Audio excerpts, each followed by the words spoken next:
IMF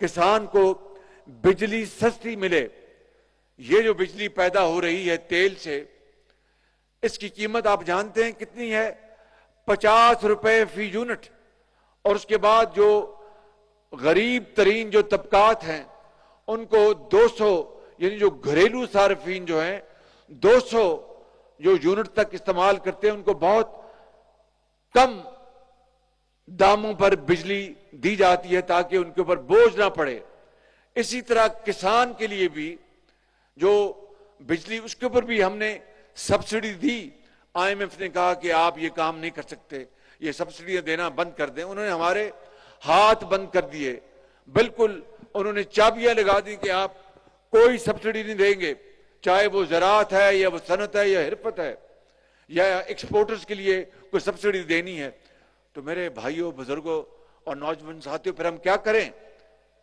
یہ وہ راستہ ہے. شمسی توانائی خالی ٹیوب ویل کے لیے نہیں، صنعتوں کے لیے، گھروں کے لیے، کارخانوں کے لیے، دکانوں کے لیے، ملک کے چپے چپے، چاہے وہ بلوچستان ہے، چاہے وہ سندھ ہے یا کے پی ہے یا پنجاب ہے یا آزاد کشمیر یا گلگت بلتستان ہے. اور اللہ تعالیٰ نے، یہ اللہ تعالیٰ کا کرم ہے کہ پاکستان کو اللہ تعالیٰ نے چمکتا ہوا سورج عطا کیا ہے. یورپ میں جہاں پر بعض اوقات سورج سردیوں میں نظر نہیں آتا، وہاں پر انہوں نے بھی اس کے باوجود شمسی توانائی پیدا کرتے ہیں. یہاں پر تو رب تعالیٰ نے 12 مہینے سورج دیا ہے، سردیوں میں بھی گرمیوں میں بھی. لیکن کتنی شومیہ قسمت ہے اس قوم کی، غریب آدمی کی، عام آدمی کی، کہ 75 سال گزر گئے. ہم نے شمسی توانائی تو ابھی 20-30 سال پرانا قصہ ہے، لیکن اس سے پہلے جو پن بجلی، جو پانی سے بجلی پیدا ہوتی ہے، اس کے لیے ہم نے منگلا ڈیم بنا، تربیلا ڈیم بنا. اس کے بعد ہم بالکل سو گئے. اور تیل کے جو کارٹل تھے، جو تیل یہاں پر جو کمپنیاں ہیں، انہوں نے اپنا ایسا جادو جگایا کہ تیل ہی تیل، کے تیل کے علاوہ کچھ ہو نہیں سکتا. آج مہنگی ترین بجلی تیل سے پیدا ہوتی ہے اور سستی ترین بجلی سولر، شمسی توانائی، پن بجلی اور ہوا سے جو بجلی بنتی ہے. نہ سولر کے اوپر ایک دھیلا نہیں لگنا، مفت کی سورج کی شعائیں. ہوا سے جو بجلی بنتی ہے، مفت کی ہوا، اس سے بجلی بنتی ہے. اللہ تعالیٰ نے ہمیں ہر چیز دی، عقل بھی دی، ہر چیز دی، لیکن وہ حوصلہ نہیں دیا، وہ سوچ نہیں دی کہ اس کی وجہ سے آج پاکستان کے اندر چاہے وہ کارخانے ہیں، چاہے وہ زراعت ہے، چاہے وہ گھریلو صارفین ہیں، چاہے وہ دکانیں ہیں، مدرسے ہیں، ہسپتال ہیں، ہر جگہ مہنگی ترین بجلی ہے. اللہ تعالیٰ کا بے پایاں فضل و کرم ہے کہ نواز شریف کے دور میں 2017 کے آخر میں لوڈ شیڈنگ کا خاتمہ ہو گیا اور وہ 20 گھنٹے کی لوڈ شیڈنگ تھی. اس کا نواز شریف کی قیادت میں وہ اندھیرے ختم ہو گئے اور خدا کے فضل و کرم سے پاکستان اس مشکل سے نکل گیا. یہ ساری بات میں نے اس لیے بتائی ہے کہ کل ہم اپنی مدت مکمل ہونے کے بعد ہم کل صدر پاکستان کو میں لکھ کر بھیج دوں گا کہ اسمبلی کو تحلیل کر دیا جائے اور پھر انٹرم گورنمنٹ آئے گی. میں آج یہ پروگرام آپ کے سامنے اور قوم کے سامنے آج اس لیے لایا ہوں کہ خدا گواہ ہے کہ اس سے زیادہ اہمیت کا کوئی منصوبہ ترقی کا پاکستان کے اندر کوئی اور ہو نہیں سکتا ماں سوائے شمسی توانائی، شمسی توانائی، شمسی توانائی. تو اس کا آج اس کی بنیاد رکھ دی گئی ہے. 377 ارب روپے کا اس کا حجم ہے. اب میں یہ سادہ الفاظ میں آپ کو سمجھانا چاہتا ہوں. ہم نے یہ فیصلہ کیا ہے وفاق نے کہ اگر مثال کے طور پر اس سولر ٹیوب ویل کی قیمت 100 روپے، آپ کو سمجھانے کے لیے، ویسے تو کنورژن کا میں نے پتہ کروایا، جو تیل سے چلتے ہیں، ڈیزل سے ٹیوب ویل، اس کے اوپر لاگت آئے گی تقریباً 40 لاکھ روپے کنورژن کی، یعنی شمسی توانائی سے جو چلیں گے. اور جو بجلی سے چلتے ہیں ٹیوب ویل ان کے اوپر لاگت آئے گی کوئی 26 لاکھ روپیہ ان کو کنورٹ کرنے کے لیے. لیکن آپ کو سمجھانے کے لیے کہ اگر 100 روپیہ اگر قیمت ہے اس سولر کے ٹیوب ویل کی تو 33 روپے دے گی حکومت پاکستان. یہاں پہ 33 روپے دے گا صوبہ جس صوبے میں وہ ٹیوب ویل لگنا ہے, اور 33 روپے دے گا کسان بھائی. یعنی کتنا کم بوجھ آپ پہ ڈالا ہے ہم نے, 1/3 اور 1/3. مگر وفاق میں جو ٹیوب ویل کسانوں کو ابھی میں نے چند اپنے کسان بھائیوں کو یہ دیے ہیں, وفاق میں 2/3 وہ حکومت پاکستان دے گی, اس لیے کہ وفاق میں صوبہ کوئی نہیں ہے. وہ وفاق میں وفاقی حکومت ہے یا پھر کسان ہے. تو اگر 100 روپیہ قیمت ہے ٹیوب ویل کی تو وفاق یہاں پر اسلام آباد کے قرب و جوار میں جو ہمارے ذمہ دار بھائی ہیں, کسان بھائی ہیں, ان کو 67 روپے وفاق دے گا اور 33 روپے کسان اس میں حصہ ڈالے گا اور اپنا شمسی توانائی والا ٹیوب ویل لگا لے گا. یہ انقلابی قدم ہے اور اس کے بغیر پاکستان کی ترقی کا سوچنا بھی محال ہے.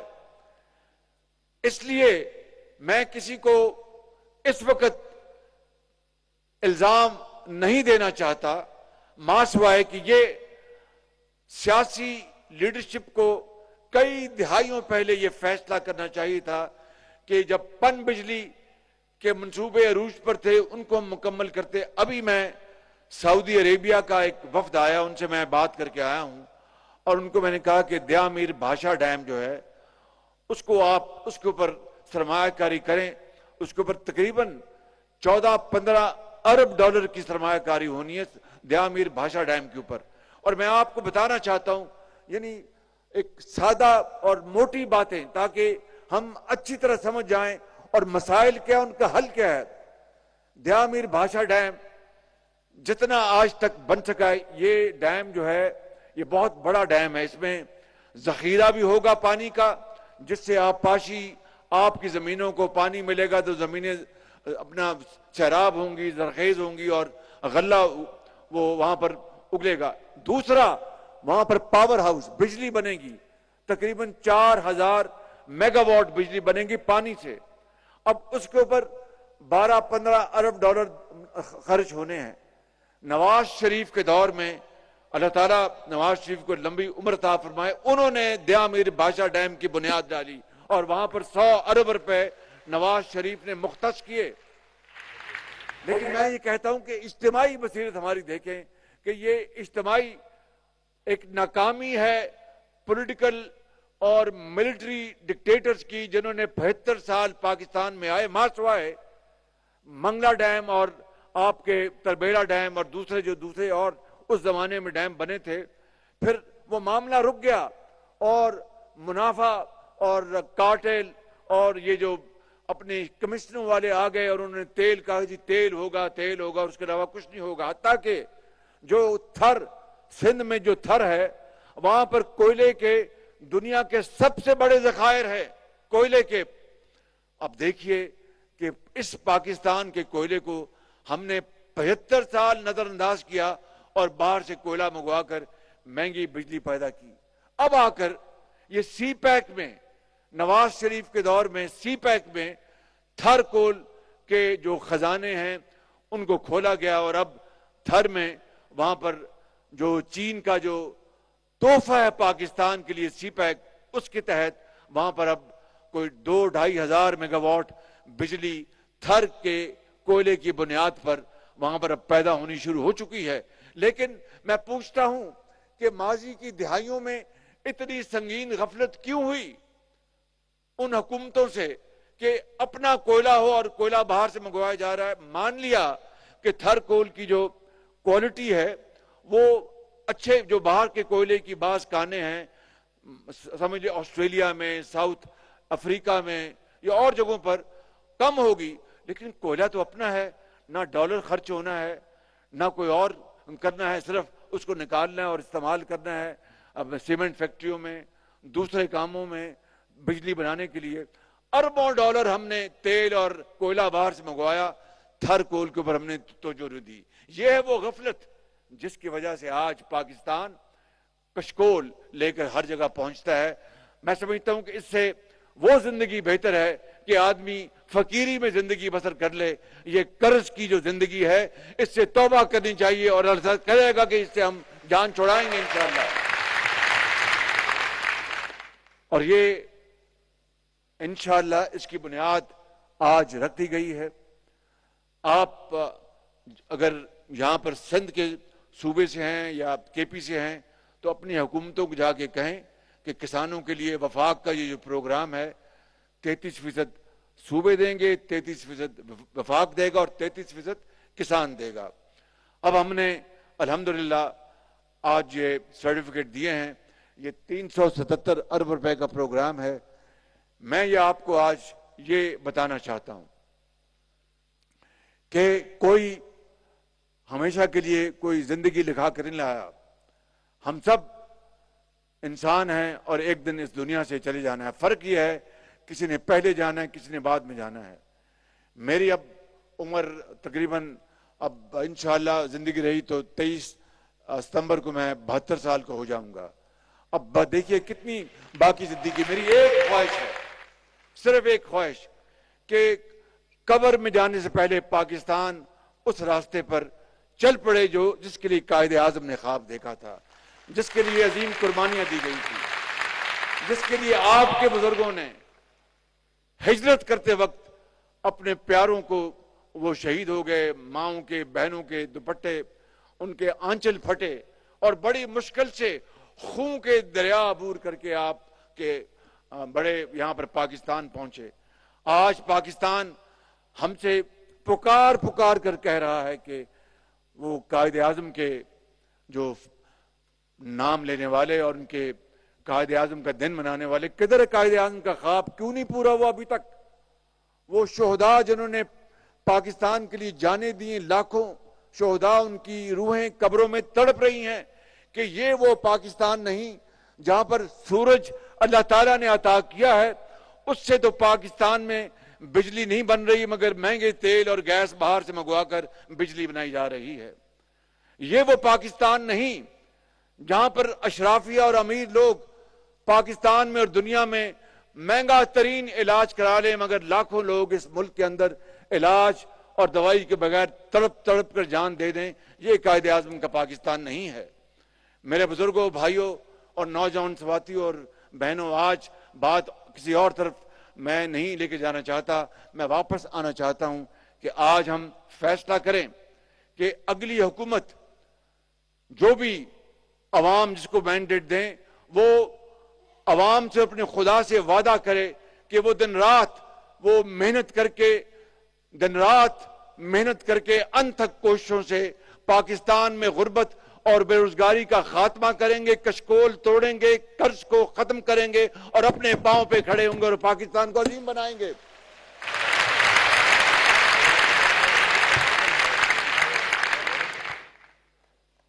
تو اگر یہ سب اللہ تعالیٰ کے ہاتھ میں ہے، اگر اللہ تعالیٰ نے اگلے الیکشن کے نتیجے میں نواز شریف کو موقع دیا تو میں آپ سے خدا کے فضل و کرم سے وعدہ کرتا ہوں کہ نواز شریف کی لیڈرشپ میں ہم انشاءاللہ یہاں پر زرعی انقلاب لے کے آئیں گے، غربت کا خاتمہ کریں گے، پاکستان کو عظیم بنائیں گے اور قرض سے جان چھڑائیں گے انشاءاللہ۔ میرے ساتھ نعرہ لگائیں، پاکستان، پاکستان، قائد اعظم۔ مہربانی۔